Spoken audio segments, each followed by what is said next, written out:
Match des valeurs qui oppose ce matin Xavier Milvaud de Tiepolo à Mathieu Serron de Galiléo. On va commencer avec vous, Mathieu. On parle de Bouygues.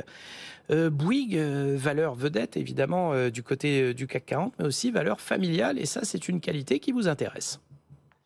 Oui, tout à fait. Même si l'heure est au rebond sur le CAC 40 avec des prises de risque sur des dossiers qui ont été massacrés, je pense notamment à Worldline et Edenred, avec un attrait notamment spéculatif en ce qui concerne Worldline.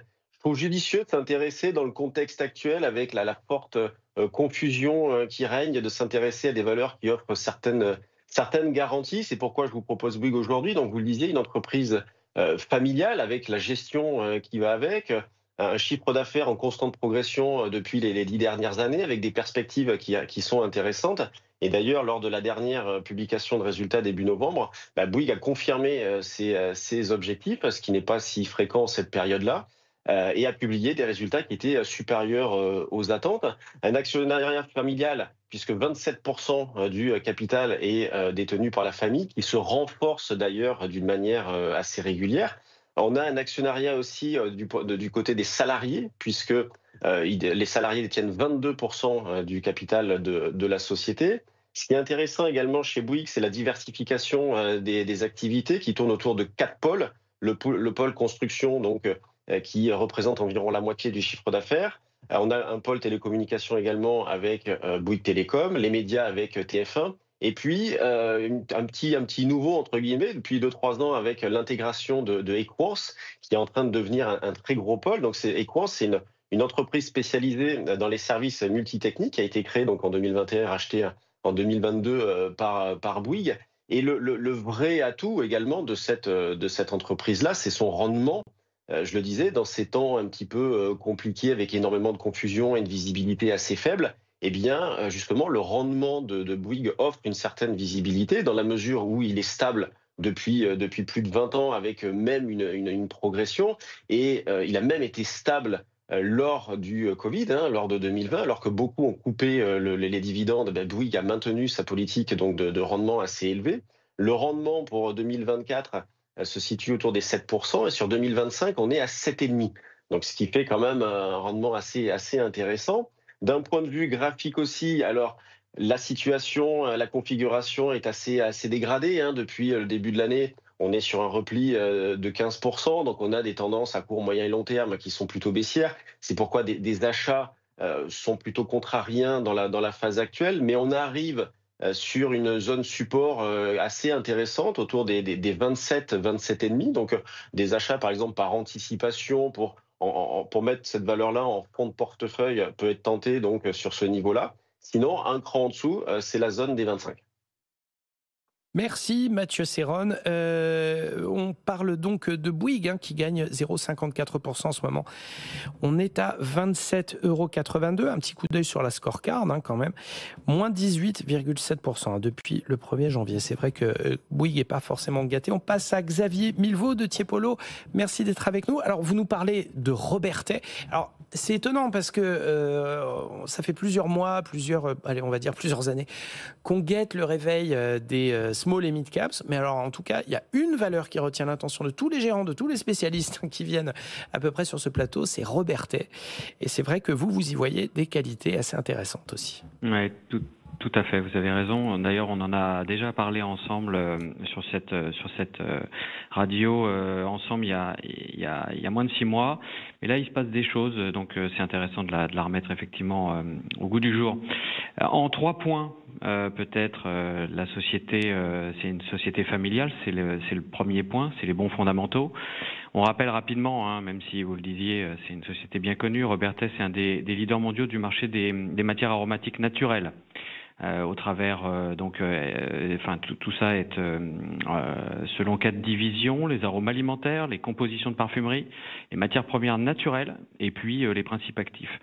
C'est avant tout une belle histoire familiale, c'est la famille Maubert qui gère la société et qui détient toujours plus du tiers du capital et plus des 2 tiers des droits de vote. Les atouts, c'est une entreprise industrielle très belle qui maîtrise toute la chaîne de valeur. Elle exploite une trentaine de centres de production partout dans le monde. 82% de son chiffre d'affaires est à l'international. Elle se concentre uniquement sur les produits à forte valeur ajoutée, plus de 1700 matières premières, ce qui est beaucoup par rapport à beaucoup d'autres concurrents. Et ça lui donne beaucoup d'avantages concurrentiels et d'ailleurs de bonnes marges. Une société familiale, on l'a dit, donc bilan solide. Pour autant, il y a des développements qui restent tout à fait volontaires. On parle d'investissements industriels de qualité et puis même de la croissance externe récemment. Et puis enfin, le beau parcours de croissance. Croissance et marge, tout ça c'est des niveaux solides, amélioration tendancielle. L'année dernière, on parle de 720 millions d'euros de chiffre d'affaires. On attend 7% encore de croissance cette année. Et puis 1 milliard de chiffre d'affaires, c'est l'objectif 2030. Le deuxième point de mon intervention, c'est rappeler qu'effectivement, dans ces moments compliqués en bourse, pour les valeurs françaises notamment, on cherche des secteurs un peu tout-terrain. Et c'est le cas là, c'est vraiment un secteur tout-terrain, le secteur des ingrédients naturels. Il a toujours été en croissance, mais la dynamique se poursuit. On est sur des rythmes de 4 à 5% de croissance par an. Et Robertet fait souvent mieux en gagnant progressivement ici et là des parts de marché. C'est un peu le petit par rapport aux 4 grands, mais il est gros quand même par rapport aux tout petits acteurs, donc c'est intéressant. Et ça lui confère une dynamique très bonne. Et puis la tendance qui devrait perdurer, effectivement, c'est un secteur vraiment tout terrain, tout le monde privilégie aujourd'hui le naturel par rapport au synthétique pour des raisons de santé, de marketing ou d'écologie, donc ça va continuer. Enfin, le troisième point, et ce qui m'amène ici ce matin, c'est l'actualité. Alors on rappelle que Firmenich et Givaudan, ces 2 gros acteurs du secteur qui avaient acquis respectivement 22% et 5% du capital fin 2019 et début 2020. On était à 683 € pour être précis. En fait, ils espéraient, ces gros acteurs, qu'une fenêtre se soit ouverte dans le capital pour leur permettre de mettre la main sur la société. Encore une fois, c'est un bel actif, donc c'est le dernier de cette taille-là, donc l'idée c'était de mettre la main dessus. Ça a alimenté des spéculations évidemment sur le titre qui est rapidement allé rejoindre 1 000 €. Ces incursions en fait ont surtout créé un électrochoc au sein de la famille fondatrice qui a martelé vouloir rester indépendante. Certains membres de la famille ont tout de même souhaité obtenir de la liquidité et c'est pour ça qu'il y a eu le lancement d'une offre publique d'achat simplifiée en juillet 22. À peu près au cours actuel. La volonté de rester indépendante, ça a fait disparaître la prime spéculative. On est revenu sur les 800-850 € à ce moment-là. Et le fait nouveau, justement, j'y viens, c'est qu'il y a 15 jours, Firmenich a sorti sa position. Givaudan, a priori, serait sorti également.